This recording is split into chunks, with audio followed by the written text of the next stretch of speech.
So UPSC aspirants LTX classes follow అవుతున్న UPSC aspirants ఇవాళే చివరి రోజమ్మా. మీరు ఈఎంఐ ఆప్షన్లో జాయిన్ అవ్వాలంటే ఇవాళే last day. You can make use of this opportunity. Today is the last day to make use of the EMIs that we are facilitating. ఓకేనా? So look at this article అమ్మా. The need to disclose political donations. So electoral బాండ్స్కి సంబంధించిన article చాలాసార్లు న్యూస్లో వస్తుంది. So comes under GS paper 2. Very very important. సుప్రీంకోర్టులో కూడా ఈ మధ్యనే వాదనలు జరిగాయి. ఎలక్టోరల్ బాండ్ స్కీమ్ అనేది కరెక్ట్ కాదు, దాంట్లో అనానిమిటీ అని ఎంకరేజ్ చేస్తున్నారు. అంటే పొలిటికల్ డొనేషన్స్ పొలిటికల్ పార్టీస్కి ఎవరైనా డొనేట్ చేస్తే ఆ డోనర్స్ యొక్క వివరాలు బయటికి చెప్పట్లేదు, దాన్ని దాచేస్తున్నారు అని చెప్పి మాట్లాడుతున్నారు. అందుకే ఇక్కడ the need to disclose political donations అనే టైటిల్తో ఈ ఎక్స్ప్లెయినర్ ఆర్టికల్ అనేది మనకి హిందూలో రావడం జరిగింది. సో ఈ ఆర్టికల్ గురించి ఒకసారి మనం ఏమి ఇచ్చారనేది లైన్ బై లైన్ చూసేద్దాం.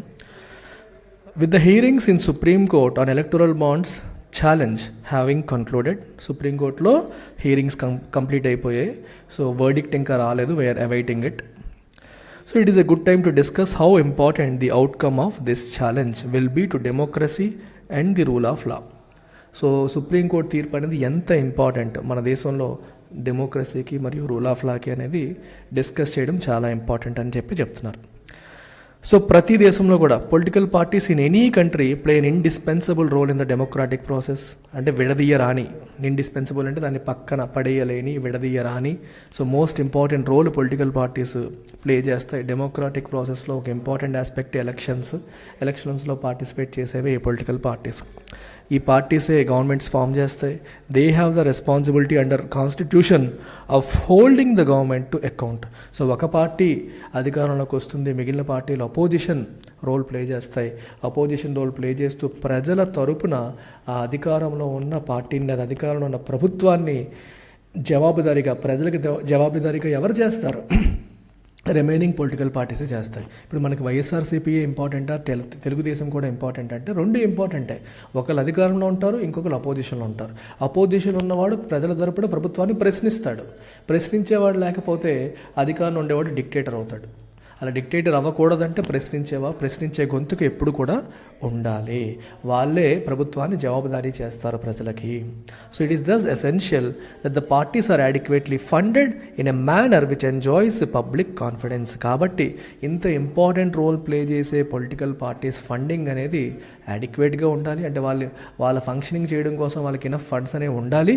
ప్లస్ ఆ ఫండింగ్ అనేది ఒక ట్రాన్స్పరెంట్ మేనర్లో జరగాలి, విచ్ ఎంజాయ్స్ పబ్లిక్ కాన్ఫిడెన్స్. అంటే ప్రజాక్షేత్రంలో ప్రజలకి నమ్మకాన్ని కలిగించేలాగా ఫండింగ్ ఉండాలి, తప్పితే ప్రజలకి అనుమానాలు రేకెత్తించేలాగా పొలిటికల్ ఫండింగ్ అనేది ఉండకూడదు అని క్లియర్గా చెప్తున్నారు. So representation of people's act 1951కి కొన్ని అమెండ్మెంట్స్ చేశారు అండ్ ఇంకా కొన్ని చట్టాలను కూడా అమెండ్ చేశారు. ఈ అమెండ్మెంట్ చేయడం ద్వారా ఏం చేశారంటే they provide for electoral bonds which provide complete anonymity to political donors. Electoral bonds scheme తీసుకురావడం కోసం ఆల్రెడీ ఉన్న ఎగ్జిస్టింగ్ చట్టాలని అమెండ్ చేయడం జరిగింది. ఈ క్రమంలో ఏం చేశారంటే డొనేషన్స్ ఏవైతే ఉన్నాయో, పొలిటికల్ పార్టీస్కి చేసే డొనేషన్స్ ఏవైతే ఉంటాయో వాటి డీటెయిల్స్ బయట పెట్టాల్సిన అవసరం లేకుండా కార్పొరేట్ కంపెనీస్లాని, అలాగే రిప్రజెంటేషన్ ఆఫ్ పీపుల్స్ యాక్ట్ని, వీటన్నిటిని కూడా అమెండ్మెంట్ చేసుకుంటూ వచ్చేసారు. అంటే neither the political parties nor the companies which are donating, ఎవరికి ఎంత డొనేట్ చేసామని క్లియర్గా రిపోర్ట్ చేయాల్సిన అవసరం లేకుండా ఆల్రెడీ ఉన్న ఎగ్జిస్టింగ్ చట్టాలను అమెండ్ చేసేసారు. సో వాళ్ళకి అనానిమిటీ అంటే వాళ్ళెవరో చెప్పాల్సిన అవసరం లేని సిచ్యువేషన్ని క్రియేట్ చేస్తూ వాళ్ళకి ప్రొటెక్ట్ చేస్తున్నారు. The requirement all over the world. అయితే ప్రపంచంలో మీరు తీసుకుంటే అన్ని చోట్ల ఎలాగే ఉందంటే అక్కడ all of the world on the other hand has been diametrically opposite. మీరు యూఎస్లో తీసుకున్నా, యూరోప్లో తీసుకున్నా, యూకేలో తీసుకున్నా the situation is completely different. అక్కడ ఖచ్చితంగా డొనేషన్స్ అనేవి ఓపెన్ చేయాల్సిందే, పబ్లిక్గా డిస్ప్లే చేయాల్సిందే. They have a requirement of full disclosure on donations to political parties either by individuals or corporations. Individual చేసినా కార్పొరేషన్స్ చేసినా సరే ఫుల్ డిస్క్లోజర్ అనేది బయట డెవలప్డ్ కంట్రీస్లో మ్యాండేటరీ, ఇండియాలో మాత్రమే ఎనానిమిటీ మెయింటైన్ అవుతుంది. మీరు ఒకసారి అమెరికాలో ఎలా ఉందనేది ఒకసారి ఇక్కడ గమనించండి. స్టోరీ మొత్తం చెప్పారు. యాజ్ ఫార్ బ్యాక్ ఇన్ 1910లోనే the United States of America ఒక చట్టాన్ని చేసింది. ఏంటది? The publicity act. ఈ చట్టంలో which not only made all funding of political parties and candidates to be disclosed, political పార్టీస్కి క్యాండిడేట్స్కి వచ్చే మొత్తం ఫండింగ్ అంతా డిస్క్లోజ్ చేయాలి అని రూల్ పెట్టారు. Apart from that it also imposed limits on political contributions, ఎంత డొనేట్ చేయాలనే దానికి కూడా లిమిటేషన్స్ కూడా ఆ చట్టం పెట్టింది. మీకు అర్థమవుతుందా? డొనేషన్స్ పబ్లిక్ చేయాలి, అలాగే ఇష్టం వచ్చినట్టు చేయడానికి లేదు, లిమిటేషన్స్ కూడా పెట్టింది. There were also other loss which regulated these limits and impose limits on campaign spending కూడా లిమిటేషన్స్ ఉండేలాగా ఇంకా కొన్ని చట్టాలు కూడా అమెరికాలో తెచ్చారు. ఈ కండిషన్స్ని యుఎస్ సుప్రీంకోర్టులో బక్లీ వర్సెస్ వాలియో కేసులో 1976లో ఛాలెంజ్ చేశారు. అయినప్పటికీ కూడా supreme court, American supreme court not only upheld the public disclosure requirements of funding, public disclosure రిక్వైర్మెంట్స్ని అప్హోల్డ్ చేసింది, అంటే డిఫెండ్ చేసింది. It also upheld the limits on contributions to be received, ఎంత కాంట్రిబ్యూషన్స్ తీసుకునే విషయంలో లిమిటేషన్స్ ఏవైతే ఉన్నాయో వాటిని కూడా అక్కడ సుప్రీంకోర్టు డిఫెండ్ చేసింది. అవన్నీ కూడా కాన్స్టిట్యూషనల్ అని చెప్పింది. అలాగే it held that to the extent that large contributions are given to secure a political quid pro quo from current and potential office holders, the integrity of the system of representative democracy is undermined. Supreme court ఏం చెప్పిందంటే ఒక political పార్టీకి ఒక large corporation fund ఇచ్చింది అంటే ఎంత fund అయితే ఇచ్చిందో అంతవరకు కూడా ఎక్కడో ఒక దగ్గర డెమోక్రసీ అండర్మైన్ అయ్యే అవకాశం అనేది ఉంది, డెమోక్రసీ దెబ్బతినే అవకాశం ఉంది. ఎందుకని? There is a possibility of quid pro. Quid pro అంటే నేను నీకు ఇది చేశాను, నువ్వు నాకేం చేస్తావు. Okay, I am giving you something, you have to give me something back. For example, Reliance లేదా Adani has given something to BJP, so he will expect a port project for himself. అదే కదా క్విడ్ ప్రోకో. బీజేపీకి political funding చేయడం ద్వారా BJP నుంచి Adani benefits పొందే అవకాశం అనేది ఉంటుంది. అలాగే ఎంత ఎక్కువ డొనేషన్స్ వస్తే అంతవరకు డెమోక్రసీ కాంప్రమైజ్ అయ్యే అవకాశం ఉందని కూడా సుప్రీంకోర్టు క్లియర్గా చెప్పడం జరిగింది. అలాగే ఫండింగే లేకుండా చేద్దామంటే కుదరదు. పార్టీస్ ఎలా రన్ అవుతాయి? They can't run. Political parties అనేవి బిజినెసెస్ కాదు కదా. బిజినెస్ అనుకోండి, ప్రాఫిట్ వస్తుంది, రన్ అవుతాయి. మరి పొలిటికల్ పార్టీస్కి డొనేషన్స్ మీద రన్ అవ్వాలి. సో డొనేషన్స్ని కంప్లీట్గా కట్ ఆఫ్ చేయడం అనేది పాసిబుల్ కాదు. కానీ ఎంత డొనేషన్స్ వెళ్తే అంతవరకు ఎంతో కొంత డెమోక్రసీ కాంప్రమైజ్ అయ్యే అవకాశం ఉందని కూడా అమెరికన్ సుప్రీంకోర్టు వ్యాఖ్యానించడం జరిగింది. అయితే the danger is not only of actual quid pro quo arrangements. Danger అనేది అసలు క్విడ్ ప్రోకో అరేంజ్మెంట్ అనేదే కాదు, but of the appearance of corruption and opportunities for abuse inherent with the large financial contributions, even when the identities of the contributors and their contributions are fully disclosed. Problem ఏంటంటే నిజంగా quid pro quo జరిగిందా లేదా అనేది పక్కన పెడితే అసలు quid ప్రోకే జరిగే అవకాశం ఉంటుంది అనే అనుమానాలు వస్తాయి. It appears right if some big corporation gives large funding to a political party, అది నిజంగా క్విడ్ ప్రోకో జరుగుతుందా జరగదని పక్కన పెడితే జరుగుతుందని అనుమానం అయితే ఖచ్చితంగా వస్తుంది కదా మనకి. వాళ్ళు డీటెయిల్స్ చెప్పినప్పటికీ కూడా ఇప్పుడు అదానీ బీజేపీకి ఎంత ఇచ్చారు అని తెలిసింది అనుకోండి, ఖచ్చితంగా మనకు అనుమానాలు వస్తాయి. అదానికి రేపొద్దున బీజేపీ ఏదో చేయబోతుందనే అనుమానాలు ఖచ్చితంగా వస్తాయి. The mere impression of misuse may be sufficient to erode confidence in the political system and democracy. Misuse జరిగే అవకాశం ఉందన్న ఇంప్రెషన్ వస్తే చాలు, ప్రజలకి పొలిటికల్ సిస్టమ్ మీద, డెమోక్రసీ మీద నమ్మకం కంప్లీట్గా కోల్పోతుంది. అంటే డీటెయిల్స్ అన్నీ ఫుల్గా డిస్క్లోజ్ చేసినప్పటికీ కూడా ఇంతెంత ఫండింగ్ వస్తుందంటేనే ప్రజలకి భయాలు పడతాయి. అలాంటిది మీరు డీటెయిల్సే డిస్క్లోజ్ చేయకుండా, ట్రాన్స్పరెన్సీ మెయింటైన్ చేయకుండా లక్షలకి కోట్లు మీరు ఫండింగ్లు తీసుకుంటే అనుమానాలు బలపడతాయా తగ్గుతాయా? ఖచ్చితంగా అనుమానాలు ఇంకా పెరుగుతాయి. ఇన్ 2014 యుఎస్ స్టోరీ విన్నాం కదా. Now come to Europe. The European Union enacted a regulation of European Parliament and of the Council on the funding of European political parties and European political foundations. వాళ్ళు కూడా ఒక చట్టాన్ని తీసుకొచ్చారు.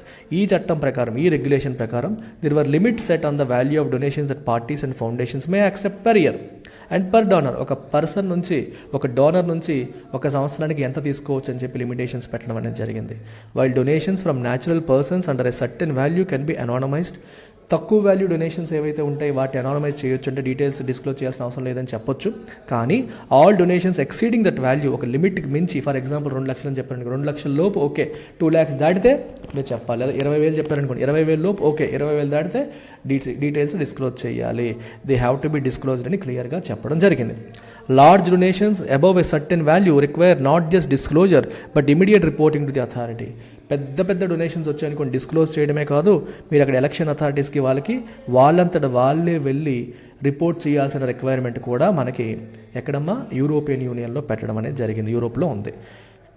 Political parties are also required to file annual financial statements of their revenue and expenditure, their list of donors and corresponding donations. Companies ఎలాగైతే వాళ్ళ యొక్క annual financial statements, profit and loss statements ఎలా అయితే రిలీజ్ చేస్తాయో, political parties కూడా release చేయాలి. ఎవరు donations ఇస్తున్నారు, ఎంతెంత చేస్తున్నారు అనేది చెప్పాలి.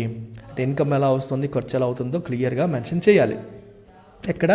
యూరోప్లో. In the UK, European union ప్రాంతంలో. యూకే వచ్చేసరికి under political parties elections and referendums act 2000 ప్రకారం there are restrictions on the donations and loans a political party can accept. ఒక పొలిటికల్ పార్టీ ఎంత డొనేషన్స్ లేదా లోన్స్ యాక్సెప్ట్ చేయగలుగుతుందనే విషయంలో restrictions ఉన్నాయి. And requirements for declaration of the source of donations, ఆ source of donations ఏంటి అనేది declare చేయాలనే రిక్వైర్మెంట్స్ కూడా ఉన్నాయి. So there are thus two distinct requirements that most legal regulations have for funding of political parties. So కాబట్టి మనకి 2 distinct requirements అనేవి ఉన్నాయి. ఏంటవి? That most legal regulations have for funding of political parties. Political parties funding విషయంలో 2 legal requirements ఏంటమ్మా? ఒకటి, complete disclosure of donors. ఎవరెవరు మీకు ఇచ్చారు, ఏంటి, డోనర్ డీటెయిల్స్ డిస్క్లోజ్ చేయాలి. Above a certain minimal amount and limits or caps on donations. 2 aspects, వాళ్ళ data చెప్పాలి, అలాగని వాళ్ళు ఎంత డొనేట్ చేస్తారనే విషయంలో కూడా లిమిటేషన్ ఉండాలి. ఇది ప్రపంచవ్యాప్తంగా ఉన్న రూల్. అమెరికా తీసుకోండి, యూరోపియన్ యూనియన్ తీసుకోండి, లేకపోతే యూకే తీసుకోండి. ఎవరు డొనేట్ చేస్తున్నారనేది చెప్తున్నారు అక్కడ. ఎంత డొనేట్ చేయాలనే లిమిటేషన్స్ కూడా ఉన్నాయి. దానికి మించి డొనేట్ చేయడానికి లేదు. ఇది మనకి ప్రాథమికంగా కనిపిస్తున్న అంశం. మరి ఇండియాలో సిచ్యువేషన్ డిఫరెంట్గా ఉంది. So the need for disclose, అసలు ఎందుకు డిస్క్లోజ్ చేయాలి? We need public disclosure of funding because political parties are the pillars of representative democracy. మన రిప్రజెంటేటివ్ డెమోక్రసీ అంటే ప్రాతినిధ్యం. ప్రజలు డైరెక్ట్గా డెమోక్రసీలో పార్టిసిపేట్ చేయట్లేదు. ప్రజాప్రతినిధుల ద్వారా డెమోక్రసీలో పార్టిసిపేట్ చేస్తున్నారు. ప్రజాప్రతినిధులు ప్రజల తరపున ప్రజాస్వామ్యంలో పార్టిసిపేట్ చేస్తున్నారు. ప్రజల తరపున వాళ్ళు ప్రశ్నిస్తున్నారు. ప్రజల తరపున వాళ్ళు పోరాటాలు చేస్తున్నారు. అది రిప్రజెంటేటివ్ ఫార్మ్ ఆఫ్ డెమోక్రసీ. ఈ ప్రతినిధులందరూ డిఫరెంట్ పొలిటికల్ పార్టీస్కి చెందిన వాళ్ళే. ఆ పొలిటికల్ పార్టీస్ యొక్క ఫండింగ్ అనేది నిజాయితీగా జరిగితే, ఈ ప్రతినిధులు నిజంగా ప్రజా సమస్యలపైన పోరాటం చేస్తారు. వాళ్ళ ఫండింగే తప్పుడు ఫండింగ్ అయితే వాళ్ళు ప్రజా సమస్యను వదిలేసి ప్రైవేటు వ్యక్తులకి సహకారం చేయడం కోసం ప్రయత్నం చేసే అవకాశాలు కూడా ఉన్నాయి. అందుకనే పొలిటికల్ పార్టీస్ అన్నీ కూడా రిప్రజెంటేటివ్ డెమోక్రసీకి పిల్లర్స్. కాబట్టే we need public disclosure of funding and transparent accounts are the key to preserving citizens trust in parties. Accounts ట్రాన్స్పరెంట్గా ఉండాలి. అప్పుడే ప్రజలకి పార్టీ సిస్టమ్ మీద, పార్టీల మీద ట్రస్ట్ అనేది ఉండే అవకాశం అనేది ఉంటుంది. Okay. And maintaining the rule of law and removing corruption in the electoral and political process. ఇవన్నీ జరగాలంటే ట్రాన్స్పరెన్సీ లేకుండా జరగదు. అలాగే limits on donations are imposed. Donations మీద లిమిట్స్ ఇంపోజ్ చేయడం వల్ల ఏంటి ఉపయోగం? Because unchecked large donations to political parties and their allies have the effect of bringing democracy into disrepute. Control లేకుండా, అన్చెక్డ్ అంటే కంట్రోల్ లేకుండా విపరీతంగా లార్జ్ డొనేషన్స్ పొలిటికల్ పార్టీస్కి వస్తే అది పొలిటికల్ సిస్టమ్ని, డెమోక్రసీనే డిస్రెస్ప్యూట్, చెడ్డ పేరు తెచ్చే అవకాశం ఉంటుంది. అంటే మొత్తం డెమోక్రాటిక్ సిస్టమ్స్ని కోట్ల ఫండింగ్ ఇచ్చి రాజకీయ పెద్ద పెద్ద కార్పొరేట్ కంపెనీస్ వాళ్ళు ఆడించినట్టుగా ఆడేలా చేసే అవకాశాలు అనేవి మనకి చాలా వరకు ఉన్నాయి. అంటే ఒక పెద్ద కంపెనీ కోట్లు పార్టీలకి ఫండింగ్ ఇచ్చి ప్రభుత్వం తను ఎలా చెప్తే అలా నడుచుకునేలా చేసే అవకాశాలు దానివల్ల వచ్చేస్తాయి. అదే ఒక డొనేషన్ అనేది ₹1,00,00,000 మించకూడదు. ఒక కంపెనీ ఒక పార్టీకి ₹1,00,00,000 మించి డొనేషన్ ఇవ్వడానికి లేదు అని చెప్పారు అనుకోండి, అప్పుడు ఏమవుతుంది? ₹1,00,00,000తో వాడు మొత్తం సిస్టమ్ని షేక్ చేయలేడు. సో పెద్ద కంపెనీ అయినా చిన్న కంపెనీ అయినా ఒక రకంగానే డొనేషన్స్ ఇవ్వగలవు. పెద్ద కంపెనీ వాడు ఎక్కువ డొనేషన్స్ ఇచ్చేసి మొత్తం సిస్టమ్ని కరప్ట్ చేసే అవకాశం అనేది ఉండదు. The outcome of elections should not depend on which party has more money to campaign and who are by voters. Election outcome అనేది ఏ కంపెనీకి ఫండింగ్ వచ్చింది, ఎవరి దగ్గర డబ్బులు ఎక్కువ ఉన్నాయి, ఎవరు క్యాంపెయిన్ చేయడానికి, ప్రజల్ని ఆకర్షించుకోవడానికి కెపాసిటీ ఉందనే దాని మీద ఆధారపడకూడదు. ఎవడు నిజాయితీగా ప్రజల తరపున పోరాటం చేస్తాడు, ఎవరు ప్రజల యొక్క నమ్మకాన్ని గెలుచుకున్నారనే దానిపైన ఆధారపడాలి. The separation of wealth from power is the basic condition of a democratic system. Power దగ్గరికి వెల్త్ రాకూడదు. వెల్త్ అనేది పవర్ ఇన్ఫ్లుయెన్స్ చేయకూడదు. డబ్బున్నవాడే అన్నీ చేయగలిగే పరిస్థితి లేనప్పుడే అది నిజమైన ప్రజాస్వామ్యం అవుతుంది అనేది ఆర్టికల్ చెప్తోంది. The road ahead. అయితే నెక్స్ట్ ఏంటి? A key element of democracy is electoral justice. డెమోక్రసీలో మోస్ట్ ఇంపార్టెంట్ కీ ఎలిమెంట్ అంటే ఎలక్టోరల్ జస్టిస్. అంటే ఎలక్షన్స్ న్యాయబద్ధంగా జరగడం. Electoral justice ensures that every action, procedure and decision related to the electoral process is in line with law and that the enjoyment of electoral rights are protected. Electoral justice ఉంటేనే ప్రతి ఒక్క process కూడా చట్ట ప్రకారం జరిగింది అని మనకు అర్థమవుతుంది. అలాగే ఎలక్టోరల్ రైట్స్ అన్నీ కూడా ప్రొటెక్ట్ చేయబడుతున్నాయని చెప్పి మనకి తెలుస్తుంది. And electoral justice system upholds the rule of law and guarantees the democratic principle of holding free, fair and genuine elections. Okay, electoral justice system ఉంటేనే మనకి free and fair and genuine elections అనేవి జరుగుతాయి. Free and fair elections లేకుండా నిజమైన ప్రజాస్వామ్యం అనేది సాధ్యపడదు. ఎందుకంటే ఎలక్షన్స్ని రిగ్ చేసి లేదా ఎలక్షన్స్ని మ్యానిపులేట్ చేసి ఎవడన్నా అధికారంలోకి వస్తే అటువంటి వ్యక్తి ప్రజాస్వామ్యాన్ని ఎలా పరిరక్షిస్తాడు ఆలోచించండి.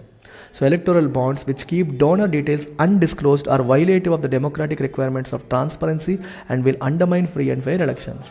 సో డోనర్ డీటెయిల్స్ని డిస్క్లోజ్ చేయకుండా వస్తున్న అన్డిస్క్లోజ్డ్గా ఉంటున్న ఎలక్టోరల్ బాండ్స్ అనేవి డెమోక్రసీకి గొడ్డలి పెట్టు లాంటివి. They are violative of democratic requirements. ఏంటా రిక్వైర్మెంట్స్? ట్రాన్స్పరెన్సీ అనే రిక్వైర్మెంట్ వైలేట్ చేస్తున్నాయి. And they will undermine free and fair elections. Free and fair elections జరగకుండా అవి ఇబ్బంది పెట్టే పరిస్థితి మనకి ఇప్పుడు కనిపిస్తుంది. Therefore merely holding them unconstitutional is not enough. So electoral bonds unconstitutional అని చెప్పేయడం సరిపోదు అని చెప్తున్నారు. మరి ఏం కావాలి? For a healthy democracy it is absolutely necessary that we have a law that ensures full publication of all donations made to political parties. ఇది electoral bond అనేది సమస్య కాదు. ఎలక్టోరల్ బాండ్ మంచిదే, కానీ డోనర్ డీటెయిల్స్ పబ్లిష్ చేయకపోవడం అనేది problem. So we need a law that mandates that every political party fully discloses all the fundings that they receive in a financial year, and there should be limits on the political funding as well. అవి జరిగినప్పుడే రాజకీయాలు బాగుపడతాయి. Electoral bonds అనేవి unconstitutional చెప్పేసి చేతులు దులుపుకుంటే సరిపోదు అని ఆధార్ చెప్తున్నారు. So we need a separate legislation that mandates public disclosure of identity of donors to political parties. వాళ్ళ డోనర్ ఐడెంటిటీని డిస్క్లోజ్ చేసే బయటికి చెప్పే సెపరేట్ చట్టం కావాలి.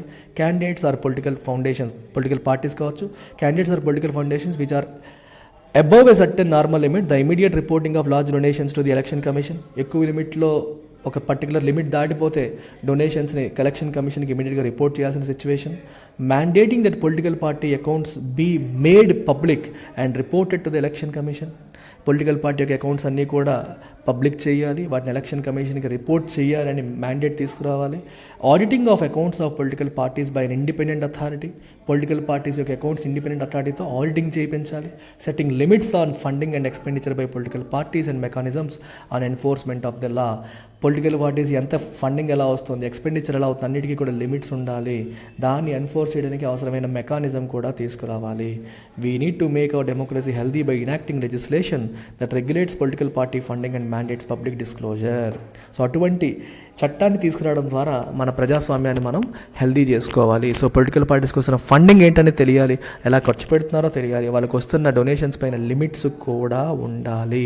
వాళ్ళు పబ్లిక్ డిస్క్లోజర్ చేసేలాగా చట్టాల్లో మార్పులు తీసుకురావాలి. అలా మార్పులు తీసుకొచ్చిన నాడు నిజమైన ప్రజాస్వామ్యం ఉద్భవిస్తుంది, ప్రజాస్వామ్యం హెల్దీగా మారుతుంది అని Jaina Kothari, senior advocate in supreme Court of India చెప్తున్నారు. అర్థమవుతుందమ్మా? So very very very very useful article. ఈ ఎలక్టోరల్ బాండ్స్కి సంబంధించిన మెయిన్స్ క్వశ్చన్ వస్తే you can always quote the examples of United States of America and European Union and UK. ఈ 3 ప్రాంతాల్లో కూడా మనకి పొలిటికల్ పార్టీస్కి వస్తున్న డొనేషన్స్ అనేవి ట్రాన్స్పరెంట్గా పబ్లిక్గా డిస్క్లోజ్ చేస్తున్నారు. అక్కడ చేయగలుగుతున్నప్పుడు మనం ఇక్కడ ఎందుకు చేయలేము, మనం కూడా చేయగలుగుతాము. సో వాటిని మనం ఎగ్జాంపుల్స్గా కోట్ చేయడం ద్వారా ఇండియాలో కూడా అటువంటి ట్రాన్స్పరెన్సీ తీసుకురావాలి అనే పాయింట్ని స్ట్రెస్ చేయవచ్చు. So look at this article, women's political empowerment more talk less action అనే పేరుతో వచ్చింది ఇది. సో జిఎస్ పేపర్ 2 రీసెంట్గా మీరు చూసుంటారు. ఉమెన్కి నేషనల్ మనకి పార్లమెంట్లోను అసెంబ్లీస్లో కూడా 33% రిజర్వేషన్ ఇస్తూ ప్రభుత్వం చట్టం తీసుకొచ్చింది. దాన్ని బేస్ చేసుకొని ఈ ఆర్టికల్ మనకి ఇచ్చారు, చూద్దాం. సో ఆర్టికల్ ఏం చెప్తుందంటే ఎనీ కంట్రీ, ఏ కంట్రీలో మీరు తీసుకున్నా సరే పొలిటికల్ ఎంపవర్మెంట్ ఆఫ్ ఉమెన్ అనేది ఎప్పుడు పాసిబుల్ అంటే 2 రూట్స్లో possible. There are 2 routes for political empowerment. ఏంట 2 రూట్స్? ఒకటి is to reserve seats for women in లెజిస్లేచర్లో వాళ్ళకి ఇన్ని సీట్స్ అని చెప్పి రిజర్వ్ చేసేయడం బై మీనింగ్ ఆఫ్ లెజిస్లేషన్, చట్టం చేయడం ద్వారా. Second is to have provision for quotas for women candidates within political parties while nominating candidates. Political పార్టీస్కే వాళ్ళు క్యాండిడేట్స్ నామినేట్ చేసేటప్పుడు మినిమం ఇన్ని సీట్లు ఉమెన్కి ఇవ్వాలని ఒక పద్ధతి. లేదా డైరెక్ట్గా పార్లమెంట్లోని అసెంబ్లీలోని ఇన్ని సీట్లు ఉమెన్కి అని చెప్పి రిజర్వ్ చేయడం ఇంకో పద్ధతి. 2 పద్ధతుల్లో ఉమెన్కి రిజర్వేషన్ ఇవ్వవచ్చు. సో రెండింటికి కూడా మనకి ప్రపంచవ్యాప్తంగా ఎగ్జాంపుల్స్ అనేవి మనకు కనిపిస్తున్నాయి. ఈ 2 రకాలుగా కూడా ఉమెన్ పొలిటికల్ ఎంపవర్మెంట్ అనేది సాధ్యపడుతుంది. మన పక్కన ఉన్న నేపాల్ కానీ, బంగ్లాదేశ్ కానీ, పాకిస్తాన్ కానీ తీసుకుంటే వాళ్ళు లెజిస్లేటివ్ రూట్ ఎంచుకున్నారు. లెజిస్లేటివ్ రూట్ ఎంచుకోవడం ద్వారా అంటే వాళ్ళ అసెంబ్లీస్లోనూ మరియు పార్లమెంట్లో కూడా మినిమం ఎన్ని సీట్స్ ఉమెన్కి అని చెప్పి రిజర్వ్ చేశారు. And are faring better in terms of representation of women in their legislatures. వాళ్ళ లెజిస్లేచర్స్లో ఉమెన్ రిప్రజెంటేషన్ ఇంప్రూవ్ అయింది. మీరు పాకిస్తాన్లో తీసుకుంటే 17% సీట్స్ ఉమెన్కి రిజర్వ్ చేశారు ఇన్ ఇట్స్ నేషనల్ అసెంబ్లీ. బంగ్లాదేశ్లో 50 out of 350 సీట్స్ వాళ్ళు రిజర్వ్ చేయడం జరిగింది. నేపాల్ తీసుకుంటే 33% ఆఫ్ ద టోటల్ సీట్స్ ఉమెన్కి రిజర్వ్ చేసింది. సో స్టాటిస్టిక్స్ ఏం చెప్తున్నాయి ఆయా దేశాలంటే there is improvement in the number of women legislators being elected crossing the percentage of seats reserved for women which is a sign of women's political improvement in one way or the other. So ఆయా దేశాల్లో women representation అనేది చాలా వరకు పెరిగింది. వీళ్ళు reserve చేసిన దానికంటే కూడా ఇంకా ఎక్కువ సీట్లే ఉమెన్కి ఇస్తున్నారు. ఇంకా ఎక్కువ మంది ఉమెన్ లెజిస్లేటర్సే సిస్టంలోకి ఎంటర్ అవ్వడం అనేది ఆయా దేశాల్లో మనకు కనిపిస్తుంది. అలాగే there are many countries where there are no laws mandating quotas for women. అంటే ఉమెన్కి కోటా మ్యాండేట్ చేయని కంట్రీస్ కూడా ఉన్నాయి. కానీ but political parties are required to give a certain percentage of tickets to women candidates. కానీ పార్టీలు మాత్రం వాళ్ళు టికెట్స్ ఇచ్చేటప్పుడు సర్టెన్ పర్సంటేజ్ ఉమెన్కి ఇవ్వాలని రూల్స్ పెట్టారు. లెజిస్లేచర్లో ఇన్ని సీట్లు ఉమెన్కి అని చెప్పలేదు, కానీ పొలిటికల్ పార్టీస్కి రూల్ పెట్టడం జరిగింది. ఇప్పుడు ఆస్ట్రేలియాలో తీసుకుంటే 38% సీట్లు ఉమెన్కి ఇవ్వాలి, కెనడాలో 31%, సౌత్ ఆఫ్రికాలో 45%, స్వీడన్లో 46% సీట్స్ ఉమెన్కి ఇవ్వాలని చెప్పారు. అయితే అక్కడ లెజిస్లేటివ్లీ బ్యాక్డ్ కోటాస్ అని వాళ్ళ పార్లమెంట్లో లేవు. అయినప్పటికీ కూడా ఈ కంట్రీస్లో మనకి మోర్ దాన్ 30% ఉమెనే ఉంటున్నారు, ఉమెన్ క్యాండిడేట్స్ మనకి కనిపిస్తున్నారు. మోర్ దాన్ 30% ఉమెన్ క్యాండిడేట్స్ మనకి కనిపిస్తుంది.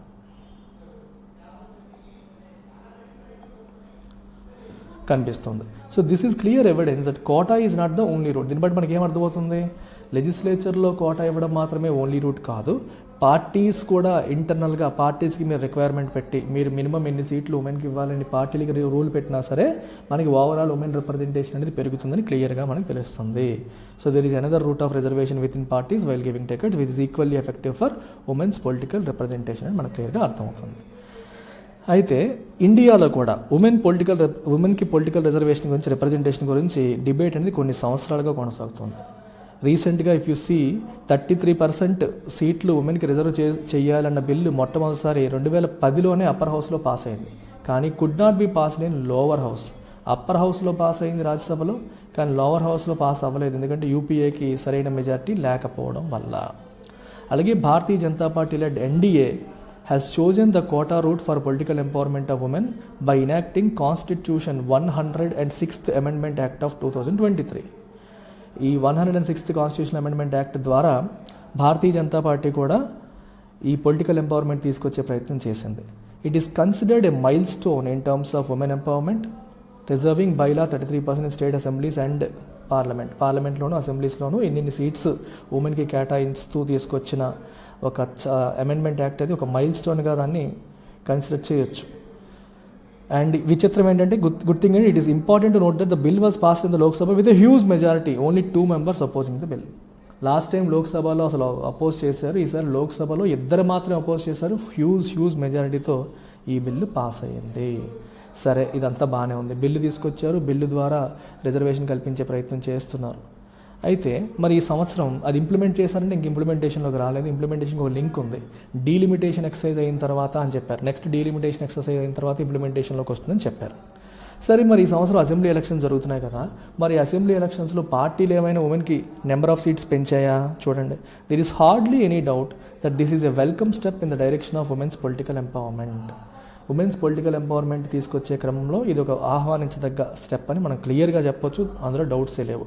But the pattern of ticket distribution in the recently held assembly election do not indicate the same commitment for women's political empowerment as was shown by the leaders of various political parties in parliament. మీరు చూడండి ఒకసారి, ఈ పార్లమెంట్లో ఉమెన్కి reservation ఇవ్వాలని అన్ని పార్టీల ఎంపీలు బల్లగుద్ది చెప్పారు, ఓటు వేశారు. కానీ నిజంగా అంత కమిట్మెంట్ ఉంటే మరి ఇప్పుడు జరుగుతున్న అసెంబ్లీ ఎలక్షన్స్లో ఉమెన్కి మీరు అన్ని టికెట్లు ఇచ్చారా అంటే అదే లెవెల్ కమిట్మెంట్ చూపించలేదు. ఏ పార్టీ కూడా ఉమెన్కి ఇవ్వాల్సిన టికెట్స్ ఇవ్వలేదు. ఏ పార్టీ కూడా అసెంబ్లీ ఎలక్షన్స్లో 33% టికెట్స్ ఇవ్వలేదు. మనకి టికెట్ డిస్ట్రిబ్యూషన్ ప్యాటర్న్ మీరు గమనిస్తే ఏం తెలుస్తుందంటే political parties have hardly made any effort to give more tickets to women candidates even as a sign of gesture కూడా ఇవ్వలేదు. పొలిటికల్ పార్టీస్ ఏ ఎఫర్ట్ కూడా పెట్టలేదు, ఉమెన్ క్యాండిడేట్స్కి ఎక్కువ టికెట్స్ ఇవ్వాలన్న ప్రయత్నమే చేయలేదు అని చెప్పి మనకి కనిపిస్తుంది. And an analysis of the number of tickets given by both national and regional political parties to women candidates suggests that in Madhya Pradesh, for the House of 230 seats, both Bhajapa and Congress fielded 24 and 27 women candidates. మధ్యప్రదేశ్లో 230 సీట్లు ఉన్నాయి అసెంబ్లీలో. దానికి BJP వచ్చేసి 24, కాంగ్రెస్ వచ్చేసి 27 మంది women క్యాండిడేట్స్కి మాత్రమే టికెట్లు ఇవ్వడం జరిగింది in 2018 election. After passing the reservation bill just before the elections, they have fielded women in 28 and 30 seats respectively. 28 మరియు 30 సీట్లలో మాత్రమే ఉమెన్ని ఫీల్డ్ చేయడం అనేది మనకి కనిపిస్తుంది. అంటే 2018లో లేదు, ఇప్పుడు బిల్లు పాస్ అయిన తర్వాత ఇప్పుడు మన ఎలక్షన్స్ జరుగుతున్నాయి, ఇప్పుడు కూడా అంతే, చాలా తక్కువ నెంబర్ ఆఫ్ సీట్స్ మాత్రం ఇచ్చాయి. తెలంగాణలో కూడా 119 సీట్లలో మన బీఆర్ఎస్, కాంగ్రెస్, బీజేపీ ఎంతమందిని ఫీల్డ్ చేసి 10, 8 మరియు 4 మాత్రమే. ఇది 2018 ఎలక్షన్స్లో. మరి ఇప్పుడు ఎలక్షన్స్లో 10, 11, 12 మాత్రమే. అతి తక్కువ మంది ఉమెన్ క్యాండిడేట్స్కి టికెట్స్ ఇవ్వడం అనేది జరిగింది ప్రతి ఒక్క పార్టీ కూడా. 5 స్టేట్స్లో కూడా no political party has reached even 15% mark. ఏ పొలిటికల్ పార్టీ కూడా కనీసం 15% సీట్ టికెట్స్ కూడా ఉమెన్కి ఇవ్వలేదు, far less than mandated 33%. Rule ప్రకారం 33, అయితే ఆ చట్టం ఇంకా అమల్లోకి రాలేదు. పోనీ అమల్లోకి వచ్చినా రాకపోయినా నిజంగా మీకు చిత్తశుద్ధి ఉంటే ఇప్పటి నుంచి ఇవ్వాలి కదా, ఇస్తున్నాయే పార్టీస్ ఇవ్వట్లేదు. So it is obvious that political parties are more interested in viewing women as voters. ఉమెన్ని ఓటర్స్గానే చూస్తున్నారు తప్పితే దాన్ని encouraging and empowering them as legislators. వాళ్ళని లెజిస్లేటర్స్గా ఎంకరేజ్ చేసే విషయంలో, ఎంపవర్ చేసే విషయంలో ఎవరికి చిత్తశుద్ధి లేదనేది మనకి ఇక్కడ క్లియర్గా కనిపిస్తుంది. అలాగే మీరు 22 అసెంబ్లీ ఎలక్షన్స్లో యూపీలో Congress party had reserved 40% of seats for women, which was a bold and innovative move in the Indian political area. Congress party 40% సీట్లు ఉమెన్కి రిజర్వ్ చేయడం ద్వారా ఒక కొత్త స్టెప్ అనేది తీసుకుందని చెప్పొచ్చు. మిగిలిన పార్టీలు బీజేపీ, సమాజ్వాదీ పార్టీ కూడా అలాగే చేసుంటే ఈ మోస్ట్ పాపులర్ స్టేట్ ఇన్ ఇండియాలో అట్లీస్ట్ ఒక 40% ఉమెన్ లెజిస్లేటర్స్ ఫ్లోర్ పైన ఉండేవారు. దానివల్ల మిగిలిన స్టేట్స్కి ఒక ఎగ్జాంపుల్ సెట్ అయ్యేది. అన్ఫార్చునేట్లీ ఒక కాంగ్రెస్ మాత్రమే చేసింది, మిగిలిన పార్టీలు ఆ పని చేయలేదు. అలాగే ఒడిషా ఎలక్షన్స్లోను, వెస్ట్ బెంగాల్ ఎలక్షన్స్లోను Biju Janata Dal TMC fielded more female candidates and won the electoral battle. అంటే చేసిన వాళ్ళు కూడా కొందరు ఉన్నారు. అక్కడ కాంగ్రెస్ ఎలా చేసిందో 2019 ఎలక్షన్స్లో, ఒడిశా ఎలక్షన్స్లో బిజు జనతాదళ్, 2021 వెస్ట్ బెంగాల్ ఎలక్షన్స్లో కాంగ్రెస్ కూడా ఎక్కువ ఉమెన్ క్యాండిడేట్స్ని ఫీల్డ్ చేసి ఎలక్షన్స్ గెలవడం అనేది జరిగింది. The TMCs tickets to 46 women candidates resulted in 32 candidates winnowing. మనకి వెస్ట్ బెంగాల్లో 46 మందికి ఇస్తే 36 మంది గెలవడం అనేది జరిగింది. సో ఇది చాలా మంచిది. ఇలా అన్ని పార్టీలు కూడా అలా చేస్తుంటే బాగుండేది. చట్టం కోసం వెయిట్ చేయాల్సిన అవసరం లేదు, మేము ఇనిషియేటివ్ తీసుకుంటామనే సిగ్నల్ అనేది వెళ్ళేది. అన్ఫార్చునేట్లీ అలా జరగట్లేదు. డిస్కరేజింగ్ సిగ్నల్ అని చెప్పండి. ఏం discouraging signal? The initiative of enacting women reservation act 2023 is a commendable move by the parliamentarians of the day. 2023 women reservation యాక్ట్ని తీసుకొచ్చిన ఇనిషియేటివ్ ఏదైతే ఉందో ఇది ప్రశంసించదగ్గది, చాలా మంచి action. But due to its linkage with the new డీలిమిటేషన్తో link చేస్తారు, which will be done after 2026. Okay, ఇప్పుడు సెన్సస్ తర్వాత వచ్చే డీలిమిటేషన్ని బేస్ చేసుకొని దీన్ని ఇంప్లిమెంట్ చేస్తారు. సో నెక్స్ట్ ఎలక్షన్స్కి 2024 అంటే 2029 ఎలక్షన్స్కి ఉపయోగపడుతుంది తప్పితే ఇప్పుడు ఎలక్షన్స్కి ఇది ఉపయోగపడే పరిస్థితి మనకి కనిపించట్లేదు. So we can say that the law looks good only on paper. ఎందుకంటే ఇప్పుడు లా చేశారు, బాగుంది, కానీ ఇంప్లిమెంటేషన్కి లింక్ పెట్టేశారు డీలిమిటేషన్తో. So in spite of not having any law, regional parties such as TMC have fielded candidates successfully and won electoral votes.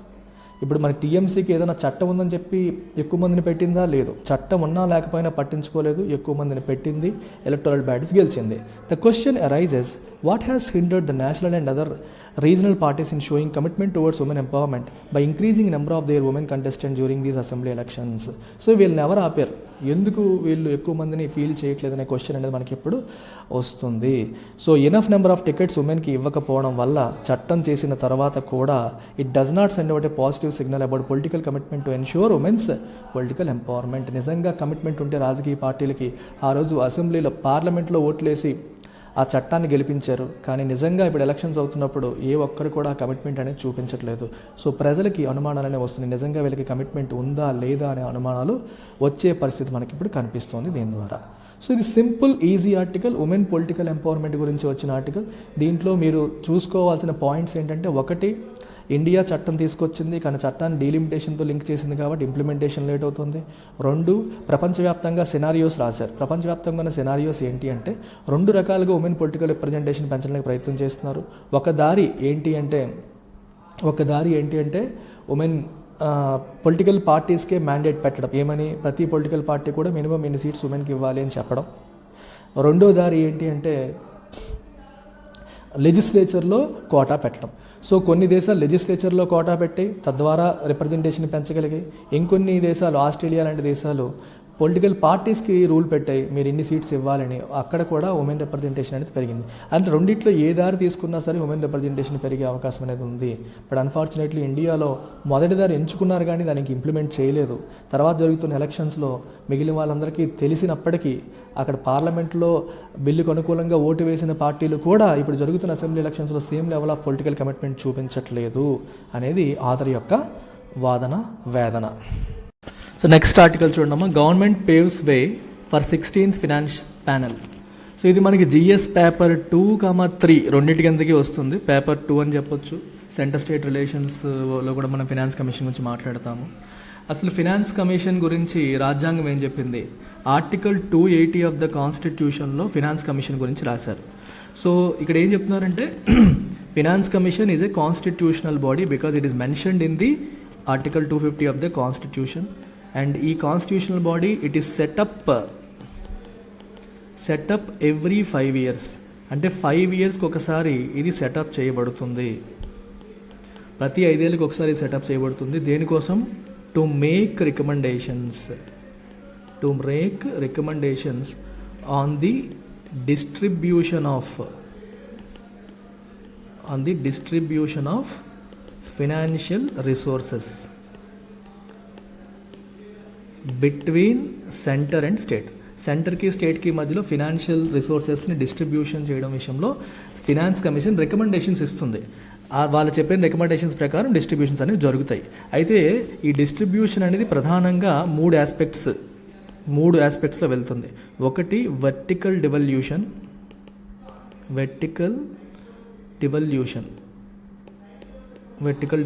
అంటాము. సెకండ్ది horizontal devolution. థర్డ్ది grants in aid. So 3 aspects కింద మనం తీసుకుంటాం. వర్టికల్ డివల్యూషన్ అంటే అర్థం ఏంటి?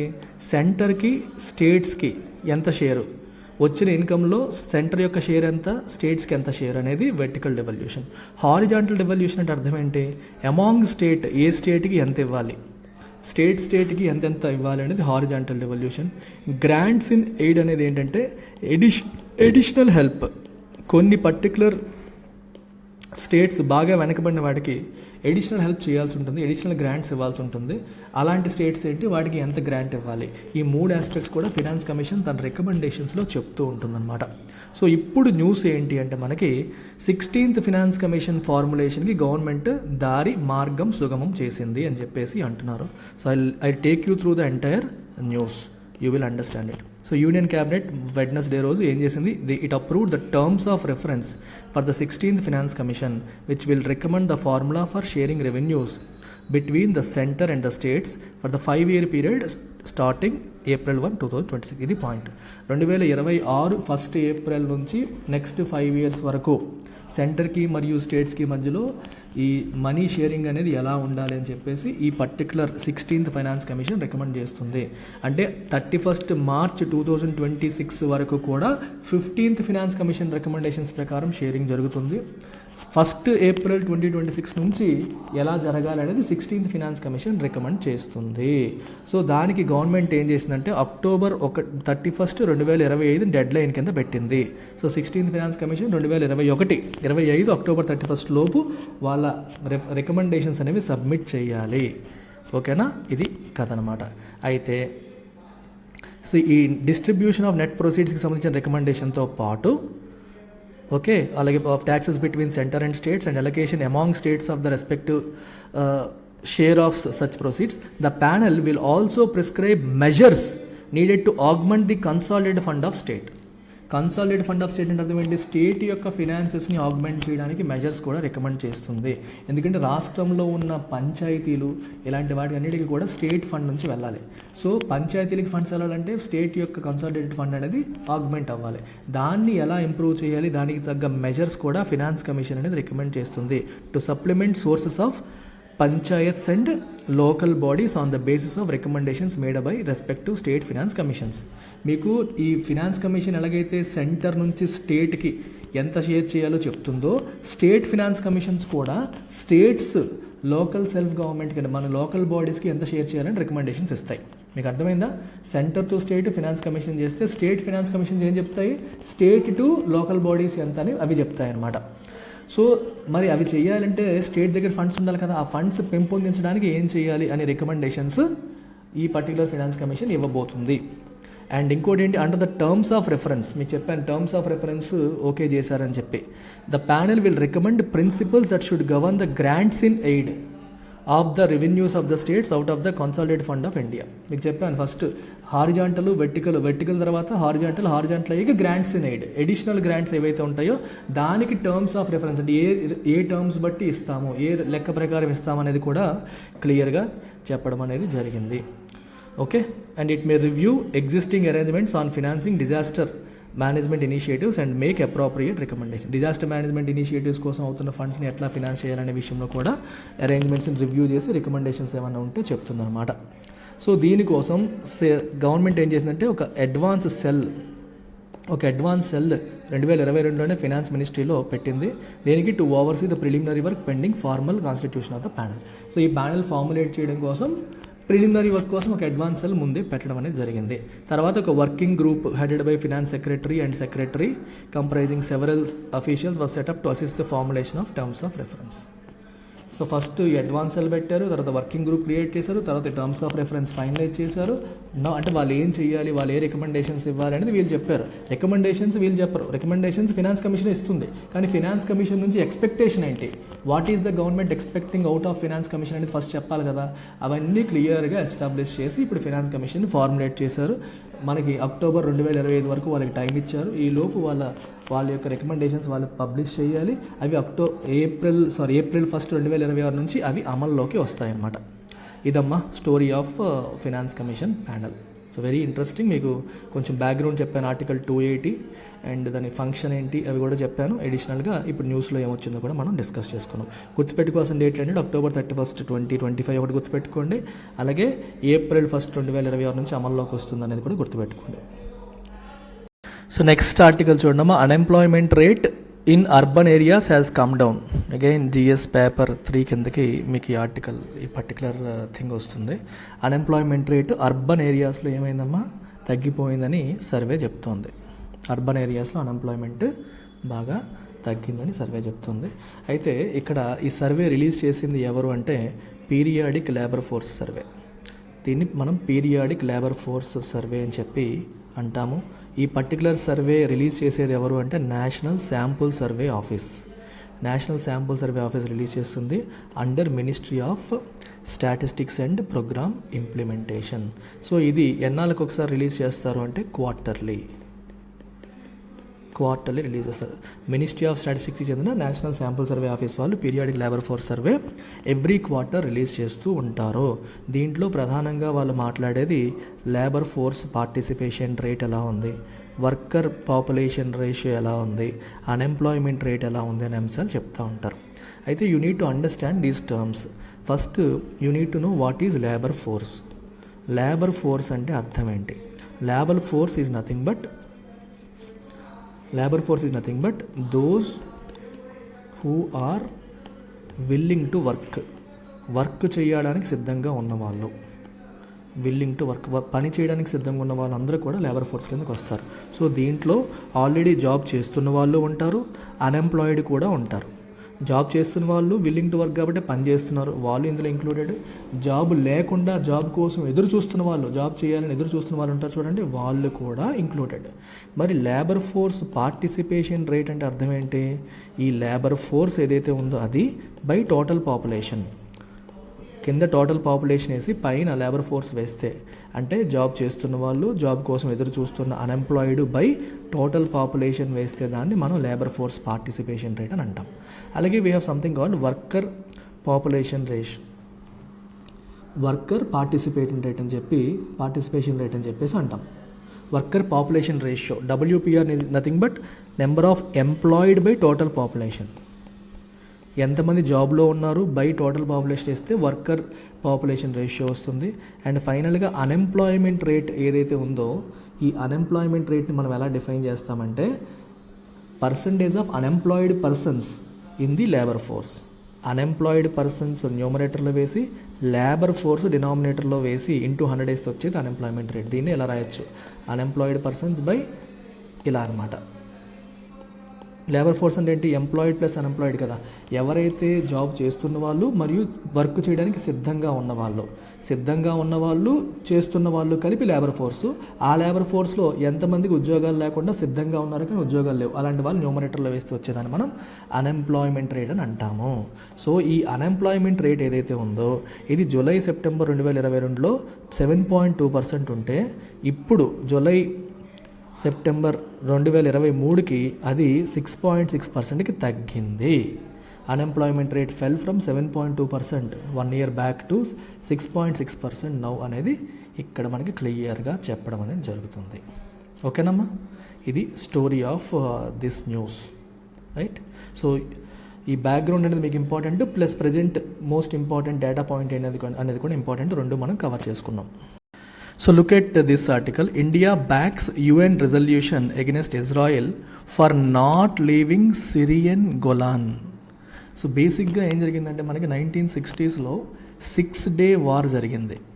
ఈ 6-day వార్ జరిగినప్పుడు మనకి ఇజ్రాయిల్ అనేది సిరియా నుంచి ఈ పార్ట్ని ఆక్యుపై చేసేసుకుంది. ఈజిప్ట్లో కొంత పోర్షన్ని, సిరియా నుంచి ఈ పోర్షన్ని అప్పుడు ఇజ్రాయెల్ ఆక్యుపై చేసేసుకుంది. సో ఇజ్రాయెల్ దీన్ని ఆక్యుపై చేసినప్పుడు దీన్ని ప్రపంచ దేశాలు ఇది ఇంకా సిరియా భూభాగంగానే రికగ్నైజ్ చేస్తున్నాయి. ఇజ్రాయెల్, US తప్పితే ఏ దేశం కూడా ఇది ఇజ్రాయెల్లో భూభాగంగా ఎవరు రికగ్నైజ్ చేయట్లేదు ఎక్సెప్ట్ ఫర్ ఇజ్రాయెల్. అయితే ఇప్పుడు ఏం జరిగిందంటే యునైటెడ్ నేషన్స్ జనరల్ అసెంబ్లీలో UNGAలో ఒక రెజల్యూషన్ అనేది పాస్ చేశారు. ఆ రెజల్యూషన్ ఏంటి? దేనికి వ్యతిరేకంగా? ఇజ్రాయెల్కి వ్యతిరేకంగా. ఎందుకని? For not withdrawing from the Syrian Golan. అది సిరియా యొక్క భూభాగం, దాని నుంచి విత్డ్రా అవ్వండి అని ఎన్నోసార్లు ఇజ్రాయెల్కి చెప్తున్నప్పటికీ విత్డ్రా అవ్వట్లేదు. అది తన భూభాగం అలాగే ఇంకా ఆక్యుపై చేస్తూ వస్తుంది. సో దానిపైన కన్సర్న్ వ్యక్తపరుస్తూ UNGA యునైటెడ్ నేషన్స్ జనరల్ అసెంబ్లీలో ఒక డ్రాఫ్ట్ రెజల్యూషన్ అనేది పాస్ చేస్తే India has voted in favour of it. India దానికి అనుకూలంగా ఓటు వేయడం అనేది జరిగింది. ఓకేనా? సో ఈ సిరియన్ గోలాన్ అనేది సౌత్ వెస్ట్ సిరియాలో ఒక భాగం that was occupied by Israel forces on June 5, 1967. చెప్పాను కదా, 6-day వార్లో ఆక్యుపై చేసింది. సో 193 మెంబర్స్ UNGAలో ఉంటే వీళ్ళందరూ దీనిపైన ఓటు వేయడం అనేది జరిగింది.